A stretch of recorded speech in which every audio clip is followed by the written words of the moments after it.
يا صباح السعادة، يا صباح الأمل، يا صباح التفاؤل. ازيكم عاملين ايه؟ يا رب تكونوا بخير.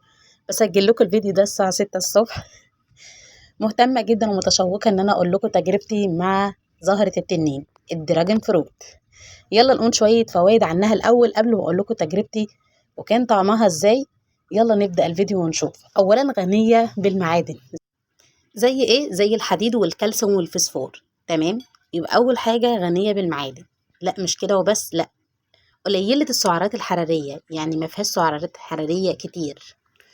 وبما اني سعراتها الحرارية قليلة، يعني قليلة الدهون، يعني ما فيهاش دهون كتير. طب دي حاجة كويسة جدا. وبما ان فيها الحاجتين دول تبقى اوريدي مثالية لإنقاص الوزن. يعني اي حد بيعمل رجيم الفاكهة دي ممتازة وروعة جدا. مفيدة لصحة العين والعظام وتحارب مرض السرطان. وكمان مفيدة للأسنان والبشرة. يلا بقى ندخل نشوف تجربتنا كان طعمها ازاي. وعايزة أقول لكم هي فاكهة مش مصرية، فاكهة آسيوية، وبدأت تنتشر في مصر كمان. يلا بقى نبدأ نشوف. بعد ما أنا قشرتها بتتقشر زي التين الشوكي كده بالظبط. بتقطعي أول جزء من فوق والجزء اللي في الأسفل، وبعد كده بتقطعيها فتحة بالطول، وبعد كده بتقشريها زي التين الشوكي. أنا جهزتها معاكم علشان ما أطولش معاكم وقت الفيديو، وجهزتها في طبق وهندوق بقى وهنشوف تجربتنا ايه. في منها نوعين، النوع الابيض وفي منها النوع النبيتي او العنابي اللي هو اللون الاحمر. تمام. نبدا بقى ندوق ونشوف تجربتنا. بس يا ريت قبل ما ندوق ما تنسوش لايك وشير وتعليق حلو منكم كده ليومياتي في المطبخ. هنبدا بقى ندوق اللون الاحمر الاول، اللي هي زهرة التنين اللي لونها احمر. تمام.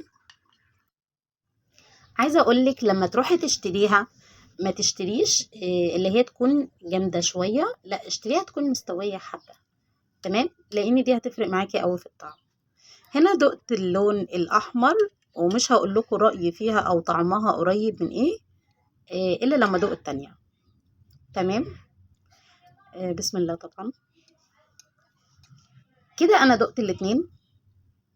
رجعت أكلت من الحمرا. تمام. هقول لكم ليه. للأمانة أنا لما جربت التجربة دي حسيت ان طعم اللي لونها احمر افضل بالنسبه لي. هي اذواق طبعا. عايزه اقول لكم البيضه كان طعمها مش مسكر قوي، والاحمر كان طعمها مسكر، فانا فضلت الحمراء لاني طعمها كان حلو وقريب ليا.